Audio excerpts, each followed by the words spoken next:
Hi, I'm Pratik Manakonda.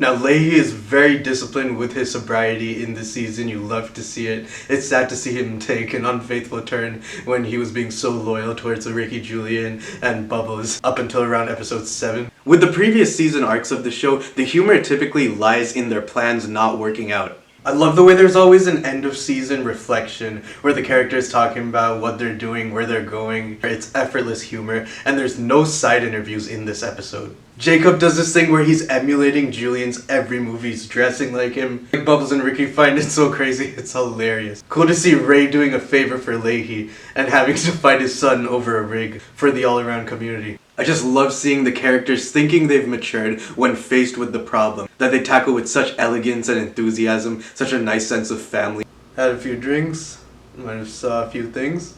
It's so cathartic seeing Ricky slap his dad for the rig. Season 7 begins with a real freshness, and this is my favorite one. They're very steady with their plans. This is an example of the show where the character development pretty much stays the same. Things like Ricky's catchphrases and Julian's aesthetic give off a delusional philosophy. The show is about making the best of your situation, and it's just great to see this episode where everyone is helping each other out. Every moment in this episode makes me laugh. One of the devices the show employs is Bubbles' usage of Conky, his puppet, and he basically speaks his subconscious towards Ricky and Julian and interferes with their plans by the time Leahy goes off the rails by episode 6. That scene where Ricky's having a conversation with Bubbles while he's mouthing Conky is incredible. Ricky wants revenge against Leahy and Randy. Conky points out that the river dividing Canada and America is the line of jurisdiction. Each character really takes leadership in some ways in this episode. Really plays to everyone's strength, and it's the perfect episode. It's my favorite episode of the show. With Trailer Park Boys, the camera work is kind of interactive.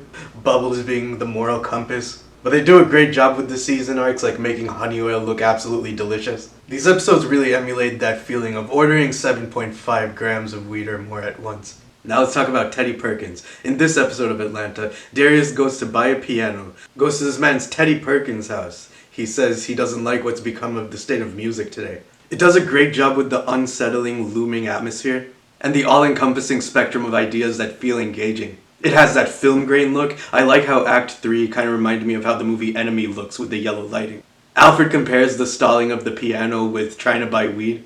All this to use MJ's latter-in-life demeanor to be a metaphor for imaginary theories. Like, it makes me think if MJ were alive today, to see someone like me dance like him, would he enjoy it, or would he get tired of people trying to replicate him? They use the house as a museum to preserve the childhood perfectionism he worked so hard for. I love how this is played out with a shot of him next to a mannequin in a suit. This reminds me of genre bending, like when crossovers are done really well. For example, the Jimmy Timmy Power Hour feels like a portal into another dimension. Jimmy gets to be super inventive with his invention. Carl, Sheen, Libby, Cindy are super funny. The characters really work in this 2D, 3D world style where they get to bounce off each other. Even if the jokes aren't always that funny, you really buy into the absurdity. It really goes with the style of both shows. And it really adheres to the typical sitcom beats that we're used to and would probably work in live action. But the animation can be mind-blowing sometimes. And when Abbott and Always Sunny did a crossover, one gang wants to do what's best for the school. The other gang is very stupid and selfish, and that plays into the self-awareness of the humor.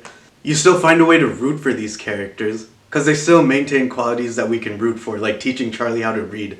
I love the subplot where Maddie and London are stuck in a closet fighting to get out.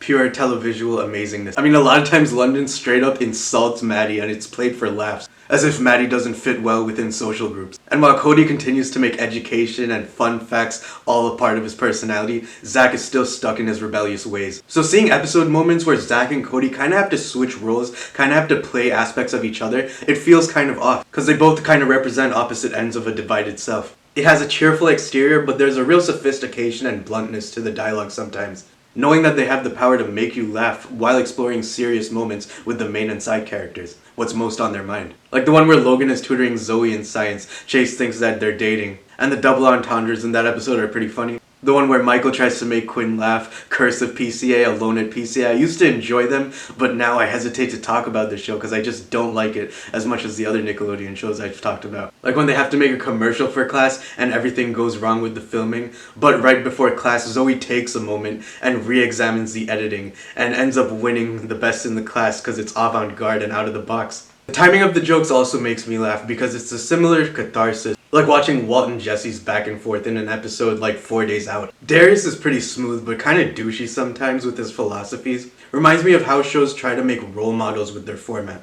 Like the Kardashians' approach where it starts with seeing how hard it is to get a store to run. And we see that the mom clearly prioritizes Kim's career over the other sisters, and this ends up really pissing off Courtney. And these are the type of factors that led to the fighting in the season 18 opener, where Chloe and Kim call out Courtney for prioritizing herself more. And they call her the least interesting to look at, and they get in a slap fight. Along with the unscriptedness, I think it's the editing that makes the show very appealing. And where an episode that feels filler sits amongst the listing of a season arc is important, like the Thomas episode Tenders and Turntables. It's there to set up the events of the episodes around it, like the introduction of Percy, which also means the introduction of new incidental music to go along with his little accidents. But the episode before that is pretty much just mean-spirited towards James, Henry, and Gordon, where the joke is on them for their typical boastful ways. So which episode wins? I think both episodes stand out amongst great television. When it gets difficult to pick some episodes because I'm not feeling them, when it should be more spontaneous than that. So I found the most humor in this Trailer Park Boys episode. This show wins. See you guys next time. Thanks for watching.